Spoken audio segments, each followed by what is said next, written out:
Wishing you a very good morning dear students. आज है Friday 21 अगस्त 2020 और क्लास 9th का हम साइंस पढ़ने वाले हैं। साइंस का वर्कशीट नंबर 21 सॉल्व करने वाले हैं। सबसे पहले हम कॉन्सेप्ट को पढ़ेंगे, उसके बाद सारे क्वेश्चंस के आंसर मैं आपको लिखवा दूंगी और रिटर्न में आपको दे भी दूंगी, तो वहाँ से आप कॉपी कर सकते हैं। तो आज हम क्या पढ़ने वाले हैं? आज हम पढ़ने वाले हैं the fundamental unit of life. हमारी जो लाइफ होती है उसका फंडामेंटल यूनिट क्या होता है, और उसमें भी हम स्पेसिफिकली पढ़ने वाले हैं न्यूक्लियस एंड क्रोमोसोम्स को, कि न्यूक्लियस क्या होते हैं और क्रोमोसोम्स क्या होते हैं। तो देखिए, जो ये हैं ये कौन है? ये हैं हमारी जिज्ञासा दीदी, जिनके मन में बहुत सारे सवाल होते हैं, और ये हैं हमारे ज्ञान भैया जो जवाब देते हैं। ठीक है, तो अब ये जिज्ञासा दीदी हैं, इन्होंने स्लाइड बनाई है। आप लोग साइंस लैब गए हैं? अगर साइंस लैब गए हैं तो मुझे कमेंट बॉक्स में बताइए कि यस मैम हम साइंस लैब गए हैं। तो देखिए, साइंस लैब में जब हम जाते हैं तो आपने भी ये स्लाइड बनाई होगी। इस तरीके से जिज्ञासा ने 2 स्लाइड प्रिपेयर की हैं। ये है अनियन पील स्लाइड और this one is cheek slide. ठीक है, अब ये चीक और अनियन पील स्लाइड क्या होता है वो मैं आपको बताती हूँ। अनियन पील स्लाइड क्या होता है? जो प्लांट सेल होते हैं, ठीक है, 2 तरह के हमारे सेल होते हैं, प्लांट सेल और एनिमल सेल। तो प्लांट सेल का हमने क्या लिया है? अनियन पील लिया है। जो प्याज होता है ना, प्याज आपको उसकी लेयर निकालते जाओ निकालते जाओ निकालते जाओ, लास्ट में जो झिल्ली बचती है वाइट कलर की, उससे प्रिपेयर किया जाता है ये स्लाइड। और चीक सेल क्या होते हैं? जो आपका चीक होता है, ठीक है, लिप्स के नीचे जो आपका चीक होता है वहाँ से सेल्स कलेक्ट किए जाते हैं, जो आपकी आइसक्रीम की रॉड होती है, ठीक है, उससे थोड़ा सा रब करके वहाँ से सेल लिए जाते हैं। और ये स्लाइड बनाते कैसे हैं? इसे स्लाइड पे लेते हैं, एक ट्रांसपेरेंट ग्लास होता है, ठीक है, उसके बाद ऊपर कुछ केमिकल डालते हैं, फिर उसे ढकते हैं, फिर माइक्रोस्कोप आपने देखा होगा साइंस लैब में, उसके अंदर जब हम देखते हैं तो हमें इस तरीके से दिखता है, ठीक है, स्ट्रक्चर इस तरीके से दिखता है। ये दिखता है प्लांट सेल का, और इसमें बीच बीच में डॉट्स होते हैं, और ये दिखता है चीक सेल का यानी ह्यूमन सेल का, ठीक है, और उसमें भी ऐसे बीच बीच में डॉट्स होते हैं। तो ये आपको समझ में आ गया। ये स्लाइड बनाई है जिज्ञासा दीदी ने। अब क्या है, पढ़ते हैं। जिज्ञासा has prepared a temporary mount slide of its onion peel and cheek cell. 2 slide बनाई है जिज्ञासा दीदी ने, ठीक है, अनियन पील की और चीक सेल्स की। She observe the following under the compound microscope in the slide. और जब वो माइक्रोस्कोप के नीचे रखती हैं तो उन्हें इस तरीके से दिखता है। आपने भी अगर देखा होगा तो बताइए कि यस मैम हमने देखा है। आपको उसमें क्या दिखा था? जब आप स्लाइड देखते हैं तो आपको उसके अंदर क्या दिखा था, कैसा दिखा था, किस रंग का दिखा था? अब क्या है कि ये जो जिज्ञासा है ये ज्ञान से क्वेश्चन करती हैं कि Gyan, what are the dark spot dots in the above slide draw and what are their functions. तो जिज्ञासा ज्ञान से पूछ रही हैं कि ज्ञान भाई हमें ये बताइए कि ये जो स्पॉट्स दिखते हैं या डार्क स्पॉट्स हैं ये क्या हैं जो स्लाइड के अंदर दिख रहे हैं, and what are their function, और इसके क्या क्या फंक्शंस होते हैं, मतलब क्या क्या काम होते हैं। अब ज्ञान क्या कहता है? ज्ञान जवाब देता है, ठीक है, देखो ज्ञान के मुंह पे लगाए हुए ना, ज्ञान जवाब दे रहा है। दीदी these are called nucleus of the cell. तो वो कहता है दीदी ये क्या है? न्यूक्लियस है सेल के, ठीक है, और these have a covering of nuclear membrane. और ये किससे कवर है? Nuclear membrane. ये जो आपको डायग्राम दिखाया हुआ है ये न्यूक्लियस का डायग्राम है। कोई सेल होता है, देखिए बेटा इस तरीके से सेल होता है, उस सेल के अंदर सेंटर में बीच में एक चीज़ होती है जो डार्क सी नज़र आती है, उसे हम कहते हैं न्यूक्लियस, ठीक है। और ये न्यूक्लियस का डायग्राम आपको न्यूक्लियस को बाहर निकाल के यहाँ पे दिखाया हुआ है। अब ये जो न्यूक्लियस है ये बहुत छोटा होता है, आप देख नहीं पाओगे, तो इसको भी इन्होंने अलग से डायग्राम बना दिया जिससे आप समझ सकें। अब इस न्यूक्लियस के अंदर भी थोड़ा मटेरियल होता है, और ये न्यूक्लियस का जो कवर होता है उसको हम क्या बोलते हैं? Nuclear membrane. इसके ऊपर जो ढकी होती है, क्योंकि ये न्यूक्लियस है, इसकी कवर को हम क्या बोल रहे हैं? न्यूक्लियर मेम्ब्रेन बोल रहे हैं। तो ये अब क्या जवाब दे रहे हैं? ये कह रहे हैं दीदी these are called nucleus of the cell. ये न्यूक्लियस हैं जो आपको काले काले नजर आ रहे हैं। These have a covering of nuclear membrane, और ये किससे कोटेड है? न्यूक्लियर मेम्ब्रेन, यानी इसकी कवर जो है उसे न्यूक्लियर मेम्ब्रेन कहते हैं। Nuclear membrane has small pores in it, और जो न्यूक्लियर मेम्ब्रेन होती है उसमें हल्के हल्के से पोर्स होते हैं, छेद होते हैं हल्के हल्के से, ठीक है। आपने देखा होगा पोर से क्या होता है कि इसमें जो इंपॉर्टेंट पार्टिकल्स हैं या इंपॉर्टेंट चीज़ें हैं वो अंदर और बाहर आ जा सकती हैं, जैसे ऑक्सीजन, कार्बन डाइऑक्साइड, न्यूट्रिएंट्स, ठीक है। Has small pores in it which allow the transfer of material in and out of the nucleus. तो जो इंपॉर्टेंट पार्ट्स हैं वो चीज़ें अंदर बाहर आ सकती हैं, जैसे oxygen, carbon dioxide, Nucleus is also called as the brain controller of the cell as it control and directs the cell's function। और ये कहता है कि जो न्यूक्लियस है वो सेल का कंट्रोलर है या फिर ब्रेन है। आप बताइए, जो हमारा कंप्यूटर होता है उसका ब्रेन कौन होता है? कंप्यूटर का ब्रेन आपको पता है सीपीयू होता है, ठीक है। और सीपीयू में भी वो सॉफ्टवेयर्स होते हैं जो कंप्यूटर को काम करने देते हैं। इसी तरीके से जो ह्यूमन सेल जो होता है या प्लांट सेल होता है उसके अंदर जो ब्लैक डॉट दिखता है यानी न्यूक्लियस होता है। न्यूक्लियस सेल का क्या है? ब्रेन है या कंप्यूटर है या कंट्रोलर है, क्योंकि वही सारे काम को क्या करता है? कंट्रोल करता है।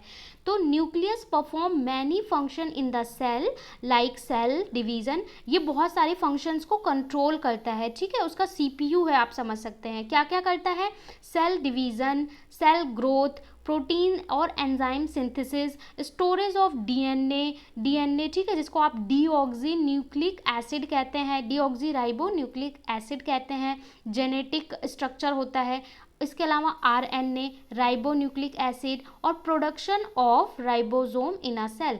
तो जो आपको पता है हमारे अंदर जो सेल्स होते हैं, ठीक है, हम सब सेल से बने हुए हैं, तो जो सेल्स होते हैं उसके अंदर होता है न्यूक्लियस। अब न्यूक्लियस का क्या काम होता है कि नए नए सेल्स बॉडी में बनते रहते हैं, पुराने सेल रिपेयर होते रहते हैं, सेल का डिवीज़न होता है, एक सेल से दो सेल बनते हैं, ग्रोथ होता है, प्रोटीन सिंथेसिस होता है। ये सारे प्रोसेस होते हैं, इसी की वजह से हम अलग अलग काम कर पाते हैं, सर्वाइव कर पाते हैं। जैसे आपको लगता है कि आप सो रहे हैं, लेकिन जो आपका सेल है वो हर वक्त काम करता है, ठीक है। तो ये सारे काम करता है। क्या करता है? सेल ग्रोथ करता है, डिवीज़न करता है, प्रोटीन सिंथेसिस करता है। और किस तरीके से करता है, अगर आप इसे और अच्छे से समझना चाहते हैं तो आप 11th में बिल्कुल साइंस साइड लें, और बायोलॉजी जब आप पढ़ेंगे तो आप पूरा डीएनए आरएनए के बारे में पढ़ेंगे। और इस न्यूक्लियस के अंदर ही एक पार्ट होता है जिसको हम क्या कहते हैं? डीएनए कहते हैं, ठीक है, डीऑक्सी राइबो न्यूक्लिक एसिड। अब ये जो जिज्ञासा दीदी हैं फिर से क्वेश्चन करती हैं, Gyan what are chromosome and their function inside a cell. अभी इसने बताया कि जो न्यूक्लियस है इसके अंदर क्रोमोसोम है, तो अब ये पूछ रही है कि क्रोमोसोम क्या होता है, क्रोमोसोम का क्या काम होता है, ठीक है। तो अब ज्ञान क्या आंसर देता है वो देख लेते हैं। अब ज्ञान कहता है, दीदी, there are a entangled thread-like structure called chromatin material inside the nucleus। तो अब वो क्या कहता है कि थ्रेड लाइक स्ट्रक्चर होता है। जैसा आपने धागा देखा हुआ है ना, धागा होता है इस तरीके से, तो इस तरीके से दो धागे आपके इसमें लपेटे हों, इस तरीके का स्ट्रक्चर होता है जिसे क्रोमेटिन मटेरियल कहते हैं, और वो न्यूक्लियस के अंदर होता है। तो which is made up of DNA and protein, और जो ये बना होता है यही बना होता है किससे? प्रोटीन से और डीएनए से। When we division being their material align itself in a form of coupled rod like structure called chromosome. तो वो कहता है कि इस तरीके से वो स्ट्रक्चर बनाता है और एक दूसरे से लपीटा होता है, ठीक है। इस तरीके से आप स्ट्रक्चर देख रहे हैं, इस तरीके से बना होता है और पेयर में रहता है। पेयर मतलब एक जैसे दो हैं वो एक दूसरे से लपीटे होते हैं, ठीक है। जैसे जैसे मैंने स्ट्रक्चर बनाया है इस तरीके से लपटे होते हैं, और इसको हम क्या बोलते हैं? इसको हम बोलते हैं क्रोमोसोम्स, ठीक है। और ये सारा चीज़ किसके अंदर होता है? न्यूक्लियस के अंदर होता है, ठीक है बेटा। In prokaryotic cell the nucleus is the form of nuclear region without membrane which is called the nucleoid.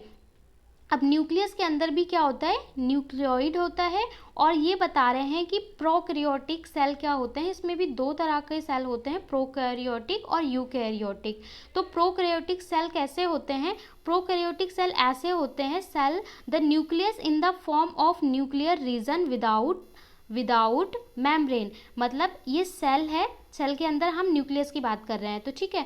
अब इसके अंदर जो न्यूक्लियस है, ये जो न्यूक्लियस है, न्यूक्लियस के अंदर क्या है कि एक तरह का सेल ऐसा होता है जहाँ पे उसके बाहर कोई कवर नहीं होता, ठीक है। जो उसके अंदर का सारा मटेरियल है, साइटोप्लाज्म है, डीएनए, वो सब फ्लो करते रहते हैं, आराम से ऐसे फ्लो करते रहते हैं। और एक तरह के सेल होते हैं जिसमें क्या होता है, पूरा एक कवर होता है, उस कवर के अंदर ही वो रहते हैं, ठीक है। तो जो कवर के अंदर ही रहते हैं उसको बोलते हैं यूकैरियोटिक, और जिसमें आराम से कहीं पे भी फ्लो करते हैं, बाहर कवर नहीं होती है, कवर मतलब मेम्ब्रेन नहीं होती है, उसे बोलते हैं प्रोकैरियोटिक सेल, ठीक है। आपको समझ में आ गया? प्रोकैरियोटिक और eukaryotic cell. The number of chromosome in the nucleus of the cell cell organism is fixed, जो हमारे सेल ऑर्गेनिजम्स होते हैं उसमें न्यूक्लियस जो उसमें ये हमारा क्रोमोजोम होता है वो फिक्स होता है क्रोमोजोम। ऐसा नहीं कि आप में कुछ और होगा, आपकी बहन में कुछ और होगा, पापा में कुछ और, नहीं, सब में एक फिक्स है, उतना ही होता है। कितना होता है? देयर आर 46 और 23 pair of chromosome are present in human cell. तो ह्यूमन सेल में कितने क्रोमोजोम होते हैं? या तो आपसे पूछे कितने क्रोमोजोम होते हैं तो आप बोलेंगे 46 होते हैं या 23 पेयर होते हैं। पेयर का मतलब क्या है? मैंने आपको बताया वो किस तरीके से रहते हैं, इस तरीके से, एक में दो रहता है लपीटा हुआ। तो अगर पेयर बोलेंगे तो 23 पेयर होते हैं, ठीक है, 23 जोड़े होते हैं, ठीक है, 23 जोड़े, या फिर नंबर में सिंगल सिंगल आप काउंट करेंगे तो 46। तो 46 या 23 pair of chromosome are present in human cell. The functional segment of DNA on chromatin is called gene. इसके बाद अब हमारा जो डीएनए है, डीएनए का भी जो काम करने वाला मटेरियल होता है, जो उसका जो डिसाइड करता है कि इसके अंदर क्या फीचर्स हैं, उसे हम क्या कहते हैं? जीन। अब आप इस तरीके से समझो कि ये है आपका सेल, ठीक है, सेल के अंदर है आपका न्यूक्लियस, और न्यूक्लियस के अंदर हमारा क्या है? डीएनए, ठीक है, समझ में आ गया। और डीएनए की प्रॉपर्टी होती है, यानी डीएनए किस तरीके का होगा वो, या फिर डीएनए का पार्ट होता है क्या? जीन, जो बताता है कि हर इंसान एक दूसरे से अलग है। आपको पता है इस दुनिया में कितने सारे इंसान हैं पर हर कोई अलग होते हैं, किसकी वजह से? इस जीन की वजह से। इस जीन की जो प्रॉपर्टी होती है वो सबकी अलग होता है, जिसकी वजह से भाई बहन, माता पिता और इतने सारे लोग, हम सबकी शक्ल अलग होती है। किसकी वजह से? जीन की वजह से। इस जीन में कोडिंग होती है। कोडिंग कैसे होती है? वो भगवान जी कोडिंग करते हैं, लेकिन अगर आपको साइंस में पढ़ना है तो उसमें प्रोटीन की नंबरिंग होती है, ठीक है, इस तरीके से स्ट्रक्चर होता है और उसमें कुछ नंबरिंग होती है, उसका पूरा क्या स्ट्रक्चर होता है। अगर पढ़ना चाहते हैं आप 11th में बायोलॉजी पढ़ें, आपको बहुत मजा आएगा। The functional segment of DNA chromatin is called gene. Chromosome contain information for the inheritance of feature from parent to their generation. और ये जो जीन का कैरेक्टरिस्टिक होता है वही ट्रांसफ़र होता है पेरेंट से बच्चों में। इसी की वजह से आप कहते हैं ना कि कैसे पता लगाएं कौन किसका बच्चा है, तो डीएनए टेस्ट करा लो। डीएनए टेस्ट से क्या पता चलता है? डीएनए से आपका पता चल जाएगा कि कुछ फीचर होते हैं वो आप जितने भी भाई बहन हो सबके वो सेम होंगे, माता पिता के, ग्रैंड पेरेंट के, ठीक है। तो डीएनए से सबके वो फीचर, ये जीन की रीडिंग होती है, उससे पता चलता है। तो आपको समझ में आ गया कि ह्यूमन सेल हमने पढ़ा और उसके अंदर क्या होता है? उसके अंदर एक मटेरियल होता है जो ट्रांसफ़र होता है, वो क्या होता है? डीएनए होता है। न्यूक्लियस क्या है? सेल के बीच में जो पार्ट है वो उसे न्यूक्लियस कहते हैं। न्यूक्लियस के अंदर क्रोमोजोम्स होते हैं, क्रोमोजोम पेयर में रहते हैं, ठीक है, 23 पेयर में होते हैं, और उसके अंदर जो मटेरियल होता है डीएनए, वो भी हमने पढ़ लिया। अब इसके बाद क्या बात आती है? इसके बाद ये हमने सारा पढ़ लिया, प्रोकैरियोटिक, यूकैरियोटिक और फीचर ट्रांसफर। इसके बाद आपसे क्वेश्चन पूछा गया है, पहले ये क्वेश्चन देख लेते हैं फिर आंसर डिस्कस करेंगे। What is the difference between prokaryotic and eukaryotic nucleus? तो मैंने अभी आपको बताया था प्रोकैरियोटिक यूकैरियोटिक में, अभी मैं आंसर आपको रिटर्न में बता दूंगी। Write full form of DNA and RNA. What is DNA found, where is DNA found in cell? DNA कहाँ पाया जाता है सेल में? थर्ड क्वेश्चन है what is the number of chromosome in human being? Human being में कितने chromosome होते हैं? What are gene and where are they located? Gene क्या होता है और जीन कहाँ प्रेजेंट होता है? अभी हमने पढ़ा था। Right any two feature of nucleus, nuclear के फीचर बताइए। चलिए अब आंसर फटाफट मैं आपको दिखा देती हूँ सारे के सारे। फर्स्ट क्वेश्चन है what is difference between prokaryotic and eukaryotic nucleus, या फिर आपसे सेल भी बोला जा सकता है, तो उसमें क्या डिफरेंस है वो तो मैंने टेबल की फॉर्म में बना दिया है। आप भी ऐसे बना सकते हैं क्योंकि आप कंपैरिजन करके लिख सकते हैं और चाहे तो डायरेक्ट भी लिख सकते हैं, ठीक है। तो सबसे पहले eukaryotic cell contain membrane bound organelle. जो यूकैरियोटिक होते हैं उसमें क्या होता है? मेम्ब्रेन होती है, आउटर मोस्ट मेम्ब्रेन होती है, जबकि prokaryotic cell do not have membrane bound organelle. इसके अंदर मेम्ब्रेन बाउंड ऑर्गेनेली नहीं होते हैं, ऐसे सेल्स नहीं होते जिसमें मेम्ब्रेन हो, ठीक है। अब दूसरा डिफरेंस क्या है? Nuclear membrane is present. इसमें क्या होता है? न्यूक्लियर मेम्ब्रेन प्रेजेंट रहती है, बाहर की कवरिंग जो है वो प्रेजेंट रहती है। इसमें क्या है? Nuclear membrane is absent. Third क्या है? Nuclear material is inside the nuclear membrane. इसमें क्या होता है कि जो मटेरियल होता है वो इसके अंदर मेम्ब्रेन के अंदर ही रहता है और अंदर ही फ्लोट करता है, लेकिन इसमें क्या होता है? Nuclear membrane is direct contact with cytoplasm, जो मटेरियल है उसके अंदर वो अपने आप कॉन्स्टेंटली फ्लो करता है, कोई मेम्ब्रेन बाउंड नहीं होता। आप चाहें तो इसका डायग्राम बना के भी दिखा सकते हैं कंपैरिजन में, कि इस तरीके से डायग्राम दिखा दें और ऐसे लिख दें कि ये साइटोप्लाज्म है, ठीक है, उसकी लेबलिंग कर दें और इसको लिख दें कि ये सेल मेम्ब्रेन है, ठीक है, न्यूक्लियर मेम्ब्रेन है, और दूसरे में बना दें और उसमें ऐसे ही फ्लोट करते हुए दिखा दें और मेम्ब्रेन ना बनाए। तो इस तरीके से आप डायग्राम भी ऐड कर सकते हैं। चाहे तो इसका स्क्रीनशॉट ले लें, वरना मैं इसको शेयर कर दूंगी आपको टेलीग्राम पे, तो वहाँ से टेलीग्राम से भी आप देख सकते हैं। क्वेश्चन 2 था, write full form of DNA and RNA, where is DNA found in the cell. तो बच्चों डीएनए का फुल फॉर्म क्या होता है? DNA stands for deoxyribonucleic acid, deoxyribonucleic acid जिसे डीएनए कहते हैं। आरएनए का फुल फॉर्म क्या होता है? RNA stands for ribonucleic acid, ठीक है, राइबो न्यूक्लिक एसिड। और ये क्या होती हैं? ये फीचर्स होते हैं, प्रॉपर्टीज होती हैं जो ट्रांसफर होती हैं पेरेंट टू बच्चे में, ठीक है, चाइल्ड में। उसके बाद पूछा है दूसरा question, where is DNA found in the cell. तो DNA is found inside the nucleus of the cell, nucleus के अंदर पाया जाता है सेल में। सेल के अंदर न्यूक्लियस होता है और न्यूक्लियस में क्या पाया जाता है? डीएनए पाया जाता है। हमारा थर्ड क्वेश्चन था, what is the number of chromosome in human being. Human being में कितने क्रोमोसोम्स होते हैं? What are genes and what where are they located, ठीक है, तो जीन क्या है और कहाँ लोकेटेड होते हैं। सबसे पहले बताइए क्रोमोसोम कितने होते हैं? देयर आर 46 और 23 pair of chromosome are present in human cell, ठीक है, चाहिए तो आप 46 लिखिए या 23 पेयर्स लिखिए। The functional segment of DNA on the chromatin is called gene. तो ये जीन की डेफिनेशन हो गई, ठीक है, is called gene and they are located in DNA. और वो प्रेजेंट कहाँ पे होता है? पूछा है कहाँ लोकेटेड होता है, तो वो प्रेजेंट होता है डीएनए में। देखिए आपसे इसमें 3 क्वेश्चन पूछा है। सबसे पहले पूछा है क्रोमोसोम ह्यूमन बीइंग में कितने होते हैं, वो आपने बता दिया 46 या 23 पेयर।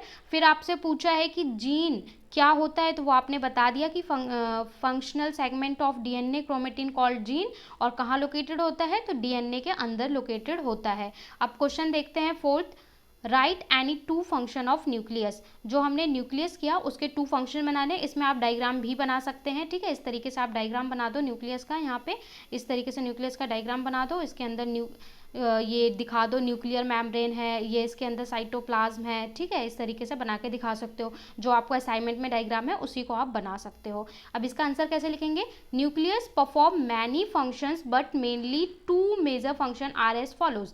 बहुत सारे न्यूक्लियस के फंक्शन है, पर यहाँ पे हम 2 मेन फंक्शन को बताएंगे। कौन कौन से? Nucleus coordinates the cell activities which include growth, intermediatory metabolism और प्रोटीन सिंथेसिस। तो क्या काम है? न्यूक्लियस का काम है कोऑर्डिनेट करने का। मैंने बताया वो क्या है? कंट्रोलर है, ठीक है, सीपीयू की तरह, ब्रेन की तरह काम करता है। तो ये सेल का सीपीयू है। तो ये क्या करता है, क्या क्या एक्टिविटी करता है? ग्रोथ, सेल ग्रोथ कैसे हो रही है, मेटाबॉलिज्म, प्रोटीन सिंथेसिस, ये काम करता है। दूसरा काम क्या है? Nucleus stores the cell heredity material और डीएनए। न्यूक्लियस क्या करता है? सेल हेरिडिटी और मटेरियल को स्टोर करता है, यानी डीएनए को स्टोर करता है, और वही पेरेंट टू चाइल्ड में ट्रांसफर होते हैं, और वही हेरिडिटी का कारण है। हम देखते हैं कि कुछ फीचर ट्रांसफर होते हैं हमसे अगली जनरेशन में, फिर उनसे अगली जनरेशन में, कैसे ट्रांसफर होते हैं? डीएनए से। तो इसका भी आप स्क्रीनशॉट ले लो, और अगर आपको कोई भी डाउट हो तो मुझे कमेंट सेक्शन में कमेंट करके पूछ लो, ठीक है। तो यहाँ पे हमने पूरा स्लाइड हमने डिस्कस कर लिया, और आपको किसी भी चैप्टर में या टॉपिक में अलग से वीडियो चाहिए हो कि मैम हमें साइंस में इस टॉपिक में दिक्कत है, तो वो भी मेरे को बता सकते हो, मैं अलग से बिना वर्कशीट के भी आपको वो टॉपिक पढ़ा दूंगी। थैंक यू बच्चों।